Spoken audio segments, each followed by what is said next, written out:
télévision bi daanaka suma télévision la mun naa ko wax ndax ñi ci nekk yëpp ku ci nekk am na fu ma jaar ak yow ku ci nekk tamit suma xarit la te sumay kóllëre la ñu di nuyu di féliciter di encourager seen directeur général ndax je pense que pas yu mel nii dafa nekk une référence au Sénégal référence bi mooy d'abord gëm sa bopp nit da ngay gëm sa bopp te loolu la ñu war a inculquer xale yi dugal ko seen bopp loolu mooy tax suñu réew mi di jëm kanam jërëjëf maa ngi leen di sant bu baax di ziar Soxna Mbacke di ziar sang yi ma fi fekk ñoom ñas waaye particulièrement suma rak suma xarit Boubacar mi nga xam ne icône la au Sénégal incontournable maa ngi koy ziar bu wér ci talent ci aussi li muy def ni mu ci xarañee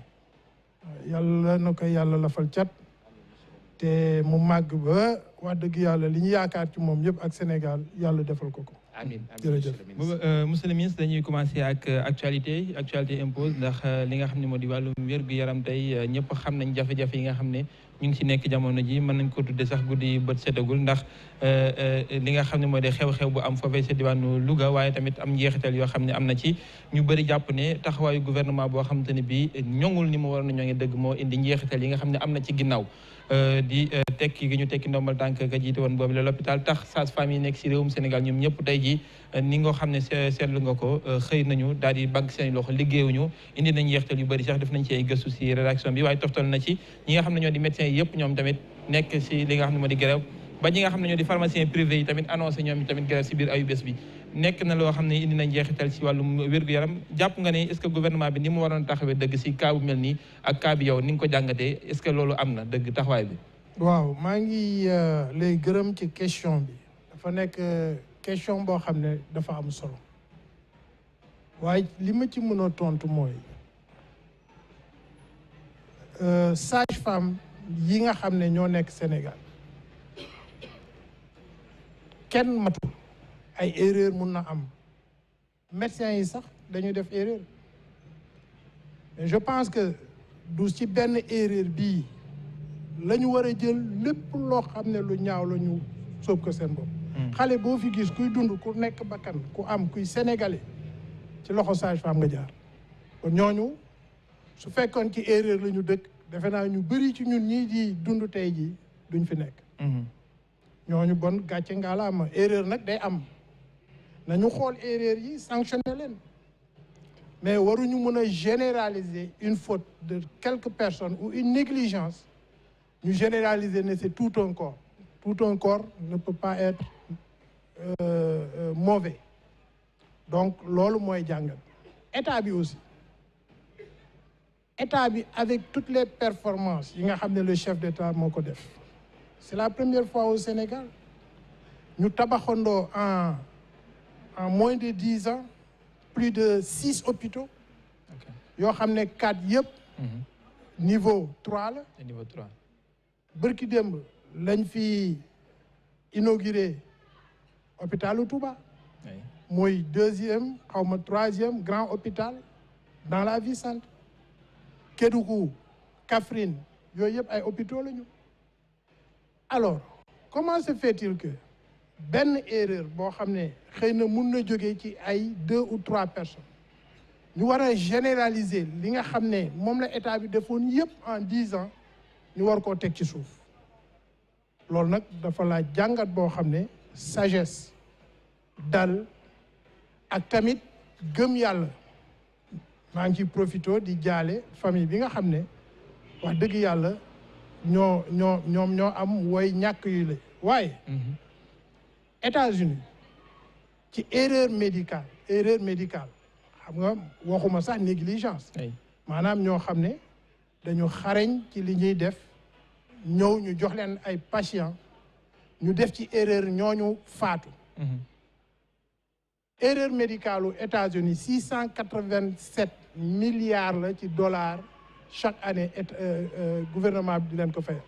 erreur médicale kese. di ko fay njaboot gi. di ko fay njaboot yi nga xam ne. ñoo victime ci ay erreur médicale soo demee en France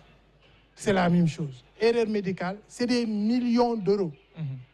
nga dem dëkk boo dem ci àdduna erreur médicale loolu nag dafa lëkkaloo ak li yàlla di wax rek kenn matul yàlla rek moo mat. waaye nag benn matadi ay nit ñaar wala ñett warul tax li nekk ci ginnaaw yëpp lépp ñu suul ko ne état dafa bon sage-femme yi dañu bon nangam loolu góor du ko def. mais est-ce que foofu monsieur le ministre jàppoon ne ñi nga xam ne noonu la gouvernement bi dox taxawee rawatina ministère de la santé moom moo xaw a des ndax bu fekkee ne mbir mi daa am rek njëkk ngay def ay gëstu bay xam li ko waral nga tekki ndombal tànk ka jiitu woon ñi nga xam ne ñoo boot si ginnaaw ba ak ñi bokk ak moom liggéey yëpp daanaka taxawaay bi la ñu mën a am lu dul génn jàppale ko. waaw yow yaa ngi liggéey ITV. est-ce que erreur bu am ñu dàq la. waaw loolu laay wax nañu arrêté ndax du moo indi jafe-jafe bi nañu arrêté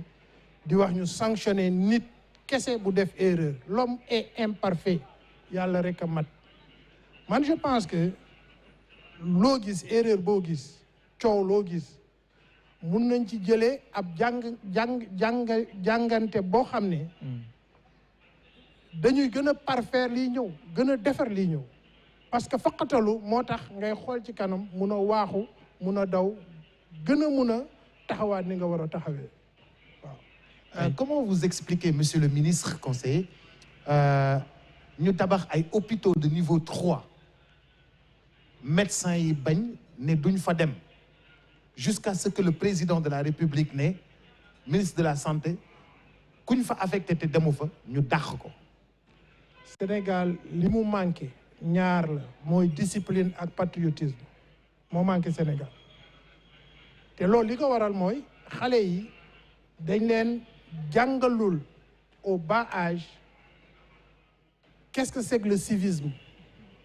pour être un patriote suñu màggee. bëgg sa réew. bëgg sa réew. comme Majmout Diop daan waxee. bëgg sa réew boobu dañ ko taataanu loolu xale yi dès le bas âge. moi je me rappelle ñun bi ñu nekkee 6e balaa ñoo dugg classe dañuy jàng hymne national. jàkkaarloog drapeau bi dugg. amoon nañu ay cours yu tudd institution civique yoo xam ne dañu doon jàngal lan mooy drapeau bi mais xale yi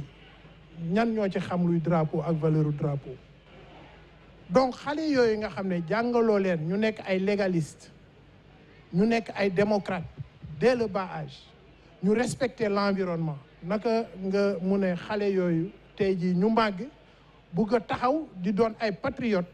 yoo xam ne suñ leen prêter serment ci benn liggéey tel que la médecine